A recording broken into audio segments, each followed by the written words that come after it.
A paz de Cristo Jesus a você, meu querido irmão, minha querida irmã, que mais uma vez nos acompanha aqui em nosso canal. Pastor Adriano Moreira aqui, mais uma vez com você, e hoje para falar de um assunto muito delicado, muito importante, porém também necessário. Mas antes de tudo, eu sempre tenho que te fazer esse convite para que você se inscreva em nosso canal, que você curta, que você toque no sininho para ser sempre lembrado de uma nova publicação, que você também nos siga em nossas redes sociais, no Instagram, no Facebook, no Twitter, porque assim você nos ajuda a divulgarmos um pouco mais das reflexões sobre a Palavra de Deus e sobre temas tão importantes. E hoje eu quero falar exatamente sobre o suicídio. O suicídio é um pecado imperdoável? Ou o suicídio condena ao inferno? Acompanhe-me, vem comigo, e eu quero poder te esclarecer da melhor maneira possível sobre este tema.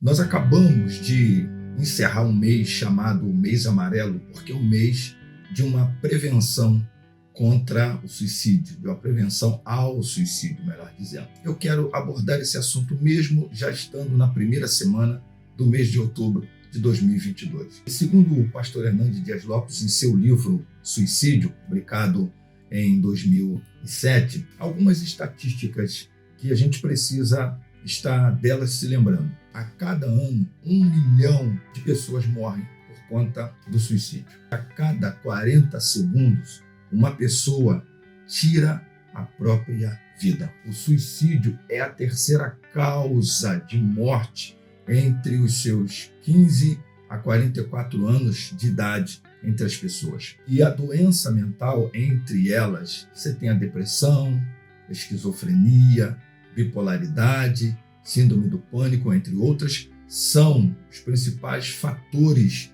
que mais predispõem uma pessoa ao suicídio. A palavra suicídio, ela vem dos termos latim sui, significa próprio, e caedere, que significa matar. Por isso, pode-se definir que o suicídio é o desejo e o ato de assassinar a si mesmo.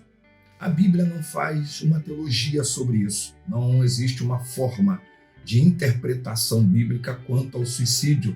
Se isso condena ao inferno, se é um pecado imperdoável, mas a Bíblia menciona alguns casos. Em Juízes capítulo 9, versos 53 e 54, fala de Abimeleque, filho de Gideão. Em 1 Samuel, capítulo 31, do verso 1 ao 6, vai falar de Saul e, consequentemente, o seu escudeiro, que também dão cabo da vida. Em 2 Samuel, capítulo 17, verso 23, vai falar de Aitofel, que foi um dos conselheiros de Davi. Em 1 de Reis, capítulo 16, verso 18, vai falar de Zinri, que foi um dos reis também do reino dividido. Em Mateus, capítulo 27, verso 5, e Atos 1:18, vai falar de um dos apóstolos de Jesus, que foi Judas o Iscariote, que também deu cabo da vida. E desses casos todos, o de Juízes 16, verso 30, que é o de Sansão, na interpretação de muitos não foi exatamente um suicídio, mas seria um auto-sacrifício diante da missão que ele teve de libertá-los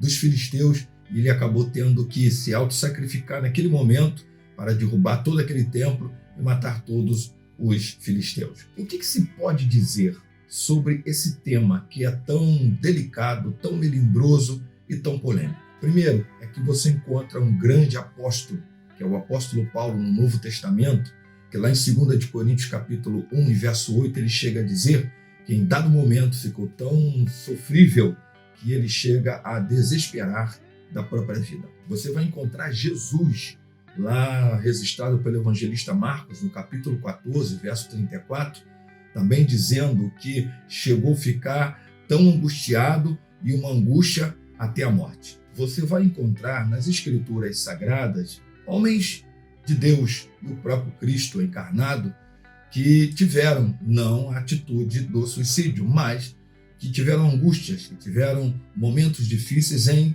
que a angústia chega a ser uma angústia até a morte. Mas eu quero fazer algumas declarações. O que se pode dizer diante de um tema tão importante, além do que já foi dito? Quem se mata em razão do desespero, não pode ser considerado a princípio um suicida, porque na maioria das vezes é exatamente essa a razão pelo qual alguém dá cabo da vida. Somente um ser totalmente ateu e materialista é que, em se matando, ou seja, alguém que é ateu, materialista, na sua visão da existência, da vida, nessa vida, pós-vida, é que pode, de fato, em se matando, se suicidar. O suicídio jamais deve ser um objeto de juízo humano, como foi na Idade das Trevas.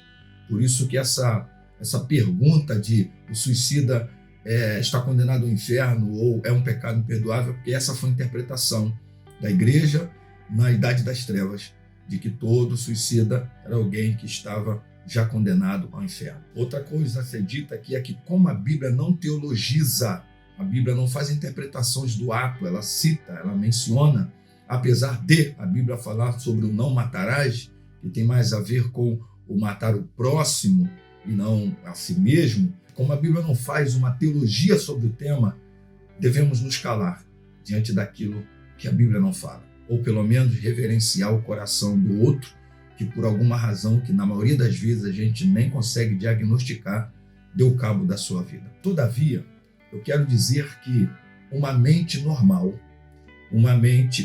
que eu quero dizer é não doente, não doentia, não afetada por qualquer uma dessas doenças da mente, como já citamos aqui, e que está bem fixada na fé, ela com certeza não vai apelar para o suicídio, porque automaticamente ela está sadia, ela está sem qualquer que seja as razões que a podem levar para essa atitude. E eu quero encerrar dizendo, se combata o suicídio em todo momento possível, sempre em favor da vida, significando dizer que você e eu, por mais que a Bíblia não nos dê nenhuma base para condenar a um suicida ao inferno, ou dizer que o pecado do suicídio seja um pecado imperdoável, ou alguém que deu cabo da vida, mas que você e eu sejamos daqueles que lutem pela vida, que façam prevenção à vida, que combatam qualquer morte, que combata qualquer suicídio, que combata qualquer que seja a atitude de alguém que, por causa de uma doença mental, angústias da vida, problemas da vida, esteja buscando a vida através da morte.